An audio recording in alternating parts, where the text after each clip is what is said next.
Quand on évoque le Brésil, ce qui vient en tête le plus souvent, c'est ce pays aux couleurs multiples et éclatantes qui s'agrège en un peuple unique et communie autour de grands cultes. La danse, le football, l'église. Cette fresque multicolore que l'on se plaît à imaginer est pourtant ternie par les souffrances que traverse la société brésilienne.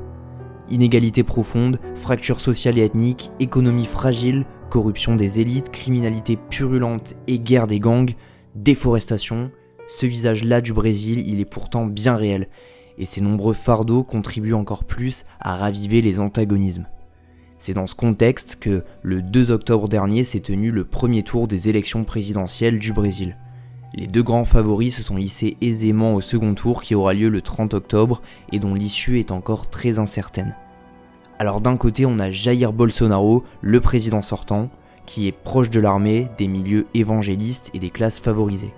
Il prône la libéralisation de l'économie brésilienne, son langage très abrupt et ses provocations fréquentes n'étant pas en reste. Ce sont autant de raisons qui ont poussé beaucoup d'occidentaux à le qualifier de Trump des tropiques. De l'autre côté, Lula, l'ancien président entre 2002 et 2010.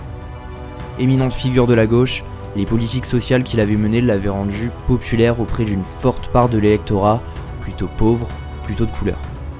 Accusé d'avoir activement pris part aux graves affaires de corruption qui ont touché le pays ces dernières années, il avait été incarcéré et n'avait pu se présenter aux élections de 2018, ce qui fit chuter fortement sa cote de popularité. Complètement acquitté, notamment pour vice de procédure, il est de retour avec un programme social visant à réduire les inégalités. Si dans un premier temps les sondages étaient largement défavorables au président sortant, les résultats ont surpris. Jair Bolsonaro obtenant 43% des votes contre 48% pour Lula, lui laissant une chance d'être réélu. Alors comment ça se matérialise concrètement ? Je vais d'abord vous faire un portrait de chaque candidat, leur bilan et leurs aspirations, puis je vous parlerai de ce qu'ils représentent, de quoi ils sont le nom, et on essaiera de faire des pronostics sur le résultat des élections. Bienvenue sur Polytips et on va essayer aujourd'hui de répondre à toutes ces questions. Accrochez-vous, on décolle.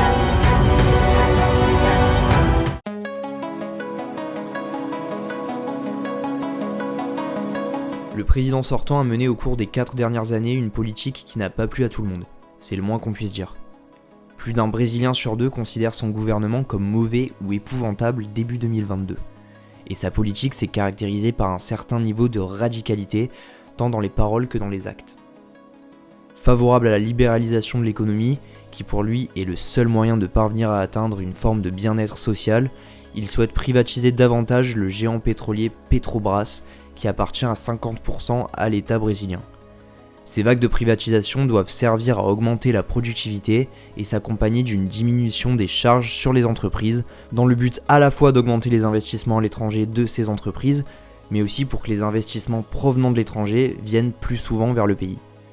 Tous ces investissements doivent faire peser le Brésil davantage dans l'économie mondialisée. Il gère un discours très anticommuniste et assimile toute forme d'opposition plus sociale à un danger pour la croissance économique de son pays, qui serait alors appauvri. Et à ce titre, et d'ailleurs vous avez sûrement déjà entendu parler de lui pour ça, il a souhaité relancer l'exploitation de la forêt amazonienne. Les zones déforestées servent en effet principalement au pâturage et à l'agriculture, en particulier du soja, et sont donc à ses yeux l'une des clés de la relance de ces secteurs.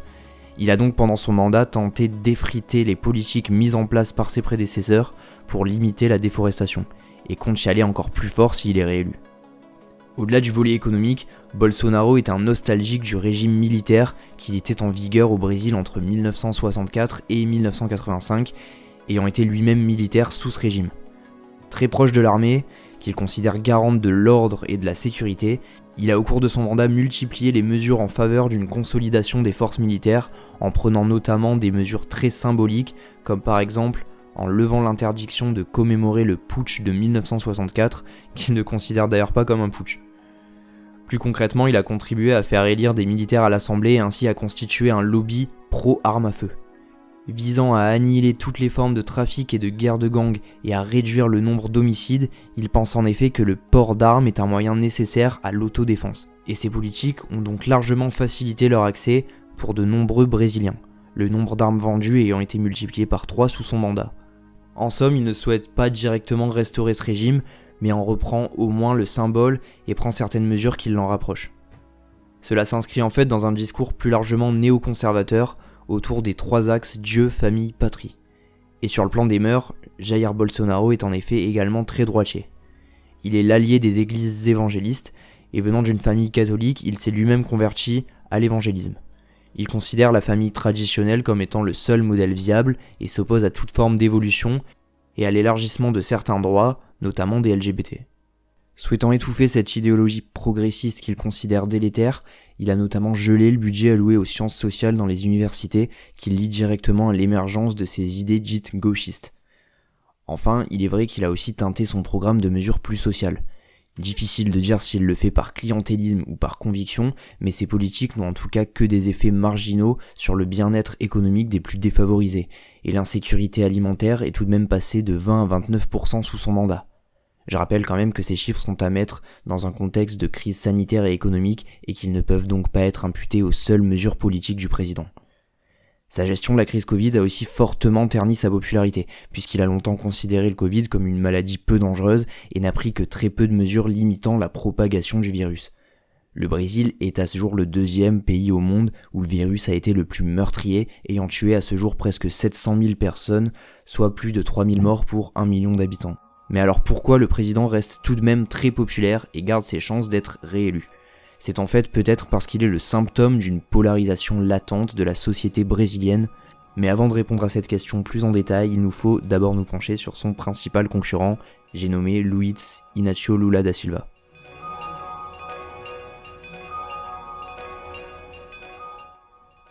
Avec un score de 48,4% au premier tour, Lula est passé à 2 doigts d'être élu. Ne lui manquant qu'à peine plus d'1%, il reste favori mais pourrait tout de même être défait, ce qu'on verra dans la dernière partie de la vidéo. Avant, il est nécessaire de brosser un portrait de ce personnage qui est l'une des personnalités les plus populaires du Brésil. Venant d'une famille très pauvre, son engagement commence auprès des syndicats, au sein desquels il atteint vite une place prépondérante. Sa carrière politique atteindra son apogée en 2002 lorsqu'il sera élu président de la République. Il va pendant les 8 années suivantes construire les fondations d'un État social dont l'objectif principal sera de mettre fin aux inégalités criantes qu'il estime être à l'origine de tous les maux du Brésil. Il met notamment en place la Bolsa Familia, programme d'allocation familiale qui permet aux plus défavorisés de voir leurs revenus augmenter considérablement.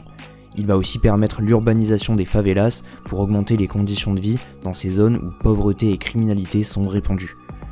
Dans le même temps, il adopte une politique qui s'adapte tout de même à l'économie de marché, avec laquelle il ne rompt pas entièrement, en respectant par exemple les conditions posées par le FMI en matière de déficit ou de recouvrement de la dette publique. Après ces années à la présidence, il va être mis en cause dans des affaires de grande ampleur. Ces affaires seraient très longues à expliquer, mais pour résumer, de nombreux hommes politiques de différents bords vont être accusés d'avoir participé à l'attribution de contrats à l'entreprise Petrobras, le Total brésilien en quelque sorte, en échange de sommes d'argent très conséquentes et de biens en nature. Ce scandale d'ampleur nationale va mettre en lumière le niveau de corruption très important de la classe politique et ce sera d'ailleurs l'une des raisons de l'élection de Bolsonaro. Mais ça on en parle après. Et Lula, bien qu'il se défende d'avoir participé à tout ça, sera pour autant bel et bien condamné et emprisonné en 2018. Ses partisans dénoncent alors un parti pris de la justice qui aurait souhaité l'empêcher de briguer un 3e mandat. Il va finalement être libéré en 2019 et ses condamnations seront annulées en 2021, la justice estimant que le tribunal qui avait rendu le jugement n'était pas suffisamment compétent. La justice avait aussi reconnu le caractère partial de Sergio Moro, son juge, qui s'était entendu avec les enquêteurs pour écarter Lula de la présidentielle. Alors Lula est donc bien de retour et son programme, s'il était appliqué, marquerait une rupture totale avec celui de Jair Bolsonaro. Augmentation du salaire minimum et des aides sociales, taxes des plus riches, limitation de l'orpaillage illégal et de la déforestation, politique préventive et droits sociaux accordés aux minorités, voilà les principaux piliers de la politique que compte mener l'ancien président. Et cela a ravivé une lueur d'espoir chez tout un pan de la population plus pauvre qui se sent délaissé par les politiques du président Bolsonaro. Cela le rend d'ailleurs majoritairement populaire dans les régions du nord-est qui sont historiquement les plus pauvres, alors que sa popularité est bien plus relative à Rio ou à Sao Paulo, cœurs économiques du pays. Malgré ça, ce qui l'empêche d'être aussi populaire qu'il a pu l'être, c'est d'abord une image très passéiste. D'abord parce que ses politiques avaient bien fonctionné dans un contexte économique de croissance, mais surtout à cause de ses nombreux démêlés avec la justice.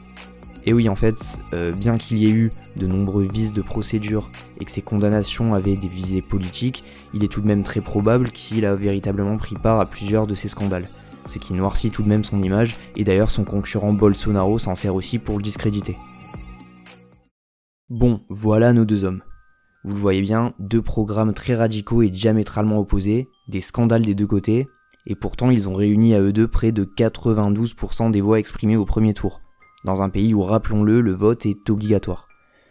Pourquoi autant d'engouement ? Eh bien dans une société aussi fracturée que l'est la société brésilienne, qui est aussi en crise, ces deux personnages cristallisent autour d'eux des sentiments très forts, chacun des blocs qui le soutient, voyant en eux une sorte de figure idéalisée, d'homme providentiel, à même de sauver le pays des malheurs qu'il ronge. Pour mieux comprendre cette opposition radicale, je me suis notamment basé sur un sondage qui a l'avantage de dater du 14 octobre et de montrer en détail la composition du vote selon plusieurs critères socio-démographiques, et de caractériser donc précisément les fractures qui traversent la société et qui ont un écho à travers ce vote. D'abord, si on prend Jair Bolsonaro, on voit bien qu'il met en lumière des antagonismes très prégnants dans la société. Si plus d'un Brésilien sur deux est fortement opposé à son gouvernement, il recueille pour autant de larges soutiens chez une partie de l'électorat, très localisée dans certaines catégories sociales. Il est très clairement le candidat des classes favorisées, recueillant 53% des intentions de vote chez les ménages touchant 2 fois le salaire minimum, contre 41% chez Lula, et à ce titre est très populaire dans le sud-est, plus riche, avec 50% des intentions de vote contre 40% pour Lula.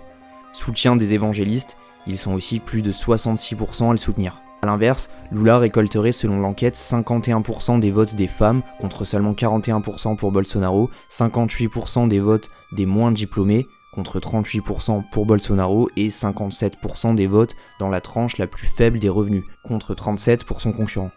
Comme je l'ai dit, les deux candidats sont presque sacralisés, ce qui pousse la part de l'électorat qu'ils défendent à les soutenir coûte que coûte. D'un côté, Bolsonaro réunit toutes ces classes moyennes et supérieures aux professions qualifiées, vivant plutôt convenablement, et aux mœurs généralement traditionnelles. Subissant l'insécurité sans vivre dans les quartiers où elle est la plus répandue, se procurer une arme et être protégé par l'armée ou la police paraît être une solution immédiate.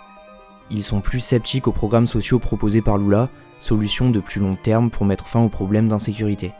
Cette frange de la population est également très critique des anciens partis au pouvoir, droite comme gauche, du fait des affaires ayant survenu ces dernières années.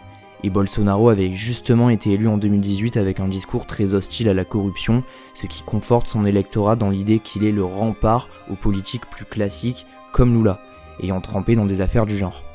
Sa principale préoccupation pendant cette campagne a d'ailleurs été les fraudes électorales. Le président en exercice tient aussi sa popularité de l'identification d'une partie de la population à sa personne, instrument qu'il utilise à son profit. C'est d'ailleurs en ce sens que le qualifier de populiste n'est pas abusif. Avec un ton très franc, il est d'ailleurs considéré comme vulgaire par beaucoup de Brésiliens, mais cela contribue aussi à faire son succès. Il faut comprendre que le président utilise aussi beaucoup de groupes d'influence pour diffuser ses idées. Cela peut être par exemple des communautés de motards, de sportifs ou des réseaux d'entrepreneurs qui s'identifient fortement à lui et un peu comme des fans relaient ses idées à travers leurs activités. Beaucoup de célébrités sont d'ailleurs aussi dans ce cas, par exemple Neymar qu'il soutient très ouvertement. Dans un pays qui n'est pas autant politisé que la France, c'est très important de pouvoir diffuser ses idées à travers des groupes d'influence ou des stars qui, elles, sont massivement suivies. Du côté de Lula, il est question clairement de faire rempart à la politique de son opposant, en se faisant le défenseur de toutes les minorités qui n'en ont pas bénéficié. Il y parvient d'ailleurs très bien, et on le voit à travers par exemple le vote des Noirs, qui indique souhaiter voter pour lui à 58% contre 38% pour Bolsonaro. Même si les affaires de corruption l'ont ébranlé, il y a aussi cette idée du phénix qui renaît de ses cendres pour sauver le pays en péril, et ce storytelling joue fortement dans sa popularité.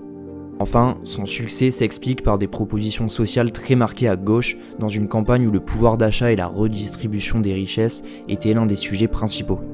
C'est donc deux électorats très opposés qui vont s'affronter, et ça illustre à quel point la société brésilienne est fragmentée et se polarise de plus en plus autour d'un axe gauche-droite très extrémisé. Alors enfin, qui va gagner ? Les candidats éliminés au premier tour ont récolté à eux tous un peu moins de 10% des voix, et le sort de l'élection dépendra donc en grande partie du report des votes de leurs électeurs. Les deux principaux, qui ont des formations plutôt centristes, ont appelé à voter Lula, mais les intentions de vote de leurs électeurs semblent très divisées. J'espère que vous avez apprécié cette vidéo, en tout cas j'ai beaucoup aimé la préparer. Ces élections sont très importantes non seulement pour le Brésil, mais aussi pour nous en Occident, puisque la direction que peut prendre un pays de cette taille va forcément avoir de l'influence. Vous aurez aussi remarqué que je n'ai pas parlé de politique étrangère, C'est en fait un sujet très vaste qui pourrait tenir toute une vidéo, surtout si on veut en comprendre toutes les subtilités. D'ailleurs, dites-moi dans les commentaires ce que vous en pensez, et n'hésitez surtout pas à me soutenir, toujours la petite cloche, l'abonnement, le like, et moi je vous dis à la prochaine.